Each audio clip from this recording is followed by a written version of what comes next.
ने खोली ट्रंप के डबल स्टैंडर्ड की पोल। चीन और भारत को लेकर अलग अलग रुख क्यों? निक्की ने कहा चीन को क्यों दी जा रही है छूट?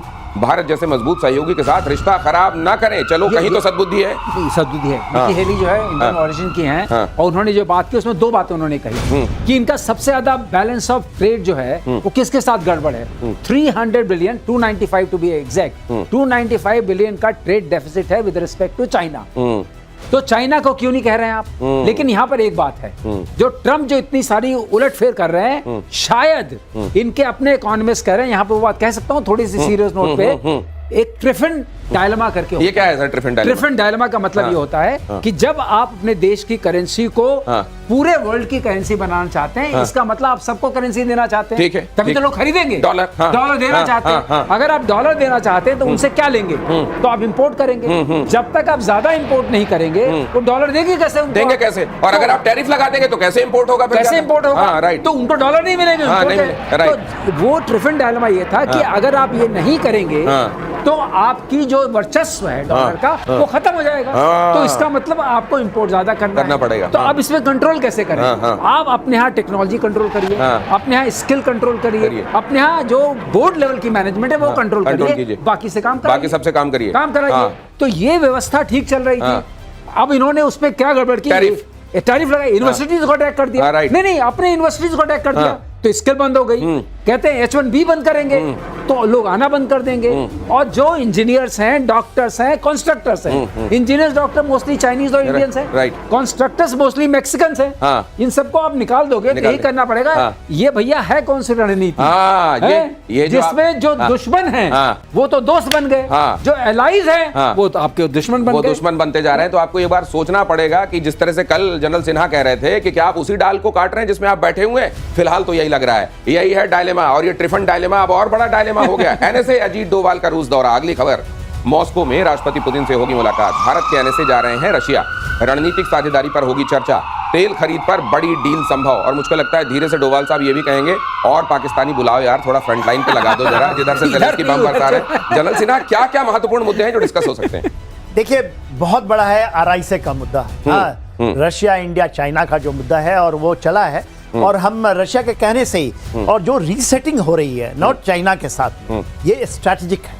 ये कोई ऐसा नहीं है कि ये कॉपरेशनल लेवल पे है। ये जो चल रही है, और मेरे ख्याल से क्योंकि सितंबर में यदि अगस्त में प्रधानमंत्री चाइना नहीं जाते हैं एससीओ की, इसके पहले डोभाल साहब, हमारे रक्षा मंत्री, हमारे और विदेश मंत्री सब गए थे एससीओ मीट में, आपने देखा था। और वहां से जो उन्होंने बंद फोटा था और उसके कारण चाइना भी आ गया था लाइन पे।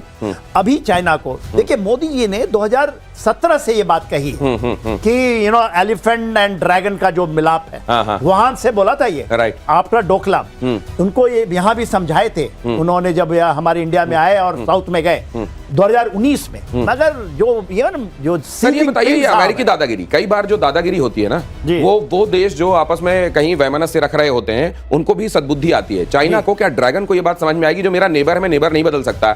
और भारत जैसा हार्मलेस बल्कि कल्याण करने वाला लेबर कहां मिलेगा? वहां भी एक 1.4 करोड़ है चाइनीज, उसमें से काफी को ये सद्बुद्धि है ये। मगर तो ये बताइए, जो ये हम बात करते हैं आरआईसी वाली बात, क्या रशिया, इंडिया, चाइना वाला ये अगर ये बन गया सर, तो ये जो अमेरिका ये दादागिरी दिखा रहा है ना, ये कंबल ओढ़ के लेट जाएगा, कहेगा अब तक उठाना। इसमें से ब्राजील भी आएगा। हाँ, फिर ब्राजील आएगा। ब्राजील लिख चुका है। और जहां तक ये बात कर रहे थे ड्रैगन और एलिफेंट की, शी ने चिट्ठी लिखी थी अभी अपने प्रेसिडेंट को, प्रेसिडेंट मुर्मू को। उन्होंने लिखा it's time for elephant and dragon to dance together. मतलब उन्होंने ये बात लिखी उस चिट्ठी में। अरे तो सर, हमने कब मना किया है? हम तो कहते हैं हमारी जमीन पे बुरी निगाह मत रखो, हमारे साथ सदाशयता से पेश आओ।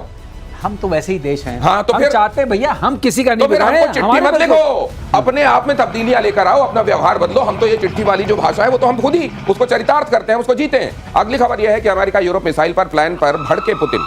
अमेरिका यूरोप मिसाइल प्लान पर पुतिन भड़क गए हैं।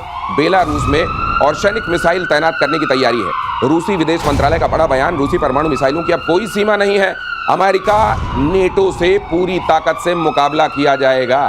सर लेकिन कमाल है, कई बार लगता है क्या बात है, रशिया के लिए ताली बजाने का मन करता है। ये जो है जितना उधर से दबाने की एग्रेशन की कोशिश की जा रही है, रशिया कहता है अच्छा रुको मैं अपने आप को और बड़ा करता हूं। एक बात है, देखिए ये पहले एक ट्रीटी थी, उसको INRF बोलते थे, INRF intermediate range nuclear forces treaty. अच्छा, उसका मतलब ये था कि हम इंटरमीडिएट रेंज के जो न्यूक्लियर मिसाइल्स हैं उनको नहीं रखेंगे। उसका मतलब क्या खास था कि अगर न्यूक्लियर उस रेंज की नहीं होगी, इसका मतलब जो यूरोपियन कॉन्टिनेंट है उसको हम अटैक नहीं करेंगे, वो हम दूर की बात करेंगे, नजदीक की नहीं करेंगे। ये ट्रीटी अपने आप इन लोगों ने एक्चुअली रद्द कर दी, यूएस ने अपनी तरफ से। अब अनाउंस किया है रशिया ने, हम इसको रद्द करते हैं। इसका मतलब कोई सीमा नहीं है, अब जीरो डिस्टेंस से लेके लॉन्ग डिस्टेंस तक। स्टार्ट के मामले में भी अमेरिका की तरफ से गलती हुई, ज़ेलेंस्की की तरफ से गलती हुई, और इस मामले में भी अगर आप उस पटल पे इसको देखेंगे, जो कहते हैं हम एक मॉरल ग्राउंड पे, तो यहाँ पर पुतिन ने चुप रह करके हर उस चीज को निभाया है। जो स्टार्ट की बात आपने की थी निभाया, लेकिन आपने, लेकिन भाई आपको भी तो निभाना पड़ेगा। ताली एक हाथ से कब तक बजती रहेगी? और ये तो कागज में लिखी हुई ट्रीटीज थी, इनका पालन आप नहीं कर रहे, और फिर आप कहोगे कि रशिया जो है विलेन है। अगली खबर देखिए, नेतन्याहू के गाजा पर कब्जे की योजना को झटका, बिग गाजा प्लान पर इजरायली डिफेंस फोर्स के चीफ की आपत्ति, गाजा पर कब्जे की कोशिश से बंधकों की जान को खतरा, आईडीएफ ने कहा है। नेतन्याहू के करीबियों ने आर्मी चीफ जमीर का मांगा इस्तीफा, फिलहाल गाजा के करीब 75% हिस्से पर इजरायली सेना का नियंत्रण, नेतन्याहू संपूर्ण गाजा पर कब्जा चाहते हैं। इसका कल्मिनेशन क्या देख रहे हैं सर आप? मेरे को तो लगता है गाजा में पूरा का पूरा ये करेंगे कब। अच्छा, मेरे को तो यही लगता है। देखिए इसमें पूरा टैसिट सपोर्ट डोनाल्ड ट्रंप का है, वो उनका जो रिसोर्ट, लेकिन ये जो कहा जा रहा है कि अगर आप पूरा कब्जा करोगे ट्रैप है, आप फंस जाओगे इसमें।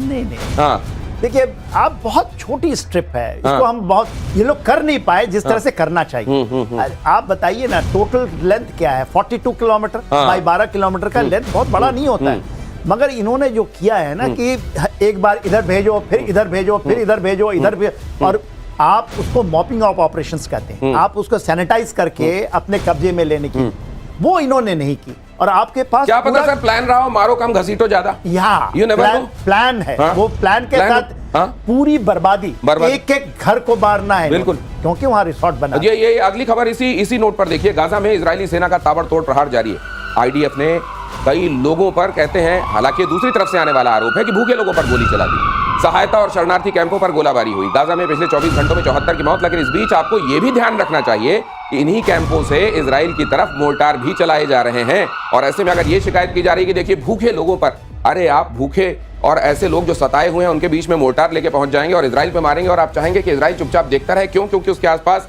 ऐसे लोग जो असहाय हैं मौजूद हैं। आपको अगर असहायों की चिंता है तो आप उनके बीच में घुसकर, और यही काम पाकिस्तान ने किया था। पाकिस्तान ने जब भारत पर अटैक किया था तो आपको यह मालूम होना चाहिए कि उनके जो फाइटर जेट्स थे सिविलियन एयरक्राफ्ट की आड़ लेकर उड़ रहे थे। उन्होंने कई जगह से ऐसी जगह से भारत पर गोलाबारी करने की कोशिश की जहां उनकी अपनी बस्तियां थी, ताकि अगर भारत इसमें रिटेलिएट करे तो वो कह सकें कि देखो हमारे यहाँ ये जो मासूम और निर्दोष है उनकी। सर ये अब टैक्टिक पुरानी हो गई, इसमें तो दुनिया